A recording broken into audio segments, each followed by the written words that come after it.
Iran supreme leader అన్నంత పని చేశారు. అలీ ఖమేనీ ట్రంప్ పైన రెచ్చిపోయారు. ట్రంప్ హెచ్చరిక తర్వాత ఆయన ఇరాన్ స్ట్రాంగ్ వార్నింగ్ ఇచ్చింది. ఇజ్రాయెల్ పైన 10 చోట్ల హైపర్సోనిక్ మిసైల్స్ తో దాడి చేసింది ఇరాన్. యుద్ధం మొదలైందని ఖమేనీ ప్రకటన తర్వాత భీకరంగా దాడులకు దిగింది ఇరాన్ సైన్యం. అయితే ఇరాన్ దాడితో అప్రమత్తమైంది ఇజ్రాయెల్ కూడా. సెంట్రల్ ఇజ్రాయెల్ వెస్ట్ బ్యాంక్ శరణార్థి శిబిరాల్లో హై అలర్ట్ నెలకొంది. ప్రజలు సురక్షిత ప్రాంతాల వెళ్ళాలని సూచిస్తోంది. ఇరాన్ మొదటి నుంచి చెప్తోంది అదే. ఇక్కడ ఇన్ ద నేమ్ ఆఫ్ నమీ బ్యాటిల్ బిగిన్స్ అనేటువంటి ట్వీట్ ని అటు అలీ ఖమేనీ చేసుకొచ్చారు. ఇన్ ద నేమ్ ఆఫ్ నమీ the battle begins with Zulfiqar Ali. ఈ ట్వీట్ అటు Iran supreme leader Ali Khamenei చేసుకొచ్చారు. ఇజ్రాయెల్ దాడితో ఇరాన్ కొంత ఆగ్రహంతో అట్టుడికిపోతోంది. డొనాల్డ్ ట్రంప్ ట్వీట్ ని ఎవరు మాట్లాడినా ఏం చేసినా ఏ మాత్రం లెక్క చేయడం లేదు. G7 దేశాలు కూడా నువ్వు న్యూక్లియర్ బాంబ్ ప్రవేశపెడతానంటున్నావు, నువ్వు న్యూక్లియర్ వెపన్ ని సిద్ధం చేస్తున్నావు, న్యూక్లియర్ బ్లాస్ట్ సిద్ధమవుతున్నావు, కానీ ఇవన్నీ కూడా తప్పుడు భావనలే, తప్పుడు చర్యలే. కాబట్టి మేము ఇజ్రాయెల్ వైపే ఉంటామని G7 సమిట్ కూడా కొంత నిర్ణయం తీసుకుంది. ఇజ్రాయెల్ వైపుగా నిలబడతామని చెప్తాం. డొనాల్డ్ ట్రంప్ కూడా చాలా సీరియస్ వార్నింగ్ ఇస్తున్నారు. ఎవరు ఎన్ని చెప్పినా నాకు మాత్రం పట్టవు, నేను వినిపించుకోను, నాకు వినపడదు, నేను చేయాలనుకుని చేసేస్తా అన్నట్టుగానే Iran supreme leader Ali Khamenei యొక్క తీరు కనబడుతోంది. చూడండి, ఇక్కడ విజువల్స్ కనబడుతున్నాయి. Iran drones, Iran missiles, hypersonic Fateh missile ని ప్రయోగించింది ఇరాన్ ఇజ్రాయెల్ పైన. 10 చోట్ల ప్రయోగించింది. టెల్ అవీవ్ ప్రాంతం ఇప్పటికే కుప్పకూలిపోయింది. నార్థన్ పార్ట్ ఆఫ్ ఇజ్రాయెల్లో ఇంకా దాడులు కొనసాగుతున్నాయి. ఈస్ట్ అండ్ వెస్టర్న్ లో కూడా ఇప్పుడు దాడులు కొనసాగిస్తోంది. ఎటు చూసినా ఇజ్రాయెల్ ఐరన్ డోములున్నా, ఇజ్రాయెల్కి ఇంకేదైనా ఉన్నా 1-2 అడ్డుకోగలుగుతుంది. కానీ ఇంతటి పెద్ద స్థాయిలో కనీసం రాడార్కి సైతం అంతు చిక్కనటువంటి కొన్ని మిసైల్స్ ని ఇరాన్ ప్రయోగిస్తోంది. ప్రజెంట్ ఇరాన్ లో ఉంచి ఇంకా పెద్ద ఎత్తులో అటు మిసైల్స్ కొనసాగుతున్న ఏ క్షణమైనా ఇజ్రాయెల్ని పూర్తిగా అంతమొందించాలి. అరబ్ దేశాలు మొత్తం ఏకమవుతున్నాయి. ఇజ్రాయెల్ని కాల్పుల విరమణకి అంగీకరించాలి, వారిపై ఒత్తిడి తీసుకురావాలంటే మనం డెఫినెట్గా విజయం సాధించాల్సిందే. ఇజ్రాయెల్ పైన దాడి అంటే కేవలం ఇజ్రాయెల్ పై దాడిగానే చూడలేం. ఇజ్రాయెల్ పైన దాడిని ఏకంగా అమెరికాపై దాడిగా చూడాలి. ఎందుకంటే అమెరికా ఇజ్రాయెల్ సపోర్ట్ ఇస్తోంది, బహిరంగంగా యుద్ధం దిగుతోంది. అన్కండిషనల్ సరెండర్ అనేటువంటి మాటలు డొనాల్డ్ ట్రంప్ మాట్లాడుతున్నారు. Much more bigger than that అంటున్నారు ఆయన. ఇటువంటి సెన్సేషనల్ మాటలు మాట్లాడుతున్నారు. ఏకంగా అలీ ఖమేనీ ఎక్కడ దాక్కున్నాడో, ఎలా దాక్కున్నాడు, ఎక్కడున్నాడో మొత్తం తెలుసు మాకు, కానీ కొంత ఉపేక్షిస్తున్నాం. మా టార్గెట్ అలీ ఖమేనీ కాదు, అక్కడ ఆయన చేపడుతున్నటువంటి న్యూక్లియర్ వెపన్కి సంబంధించిన మాటలు మాత్రమే. అవితో పాటుగా మా సివిలియన్స్ పైన టార్గెట్ చేస్తే మా పైన దాడి చేసినట్టుగా భావించి మిమ్మల్ని తిప్పి కొడతామనే మాటని డొనాల్డ్ ట్రంప్ కూడా హెచ్చరికలు జారీ చేశారు. మీరు మా సివిలియన్స్ని వదిలేయండి, నేను మిమ్మల్ని వదిలేస్తాం, మీరు సివిలియన్స్ పైన దాడి చేస్తే మీ అంతు తేలుస్తామన్నట్టుగా డొనాల్డ్ ట్రంప్ హెచ్చరికలు జారీ చేశారు. ఈ ఏ హెచ్చరికల్ని, ఏ మాటల్ని, ఏ వార్నింగ్స్ని ఇరాన్ లెక్క చేయడం లేదు, ఇరాన్ పట్టించుకోవడం లేదు. ఇరాన్ చేయాల్సినటువంటి మాట ముందుగానే డిసైడ్ అయిపోయింది. ఇరాన్ ఏం చేయాలనుకుంటుందో ఆ రకంగానే చేస్తూ ముందుకు వెళ్తున్నారు. డెఫినెట్గా ఇరాన్ దాష్టికమైనటువంటి ఆ ప్రవర్తన, ఇరాన్ చేసేటువంటి ఈ దాడుల్ని ఇజ్రాయెల్ కూడా కొంత తిప్పికొట్టే అవకాశం కనబడుతుంది. ప్రస్తుతానికి నేను ఈ లైవ్ చేసే సమయానికి కూడా ఇంకా ఇరాన్ వైపు నుంచి ఇజ్రాయెల్ వైపుగా దాడులు కొనసాగుతున్నాయి, మిసైల్స్ ప్రయోగం కొనసాగుతూనే ఉంది. మరిన్ని అప్డేట్స్ తో మా ప్రతినిధి సచిన్ ఉన్నారు. సచిన్, హైపర్సోనిక్ మిసైల్స్ తో ఇరాన్ ఇజ్రాయెల్ పైన భీకరంగా దాడులు కొనసాగిస్తోంది. ఈ దాడులని ఇజ్రాయెల్ ఎలా చూస్తోంది? ఐరన్ డోమ్ అడ్డుకుంటోందా? ఇరాన్ లో ఇజ్రాయెల్ ఎటువంటి విపత్కర పరిస్థితులు ఉన్నాయి? అప్డేట్స్ ఏంటి?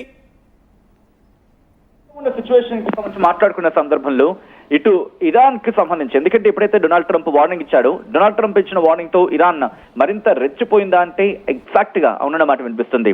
ఎందుకంటే కనుక నిన్న జరిగిన దాడి, ఇంతవరకు జరిగిన దాడి ఒకెత్తైతే కనుక నిన్న జరిగిన దాడి మరి ముఖ్యంగా రాత్రి 12:40 ప్రాంతం, ఆ సందర్భంలో అంటే స్థానిక కాలమాన ప్రకారం వాళ్ళకి సంబంధించి ఇజ్రాయెల్ కి ఇప్పుడు ఆ సమయంలో ఎగ్జాక్ట్ గా 15 ప్రొజెక్టైల్స్ ని ఇరాన్ ప్రయోగించింది. అది కూడా 1 కాదు 2 కాదు, ఇంకా 10 ప్రాంతాలు హైపర్సోనిక్ మిసైల్స్ ని ప్రయోగించింది ఇరాన్.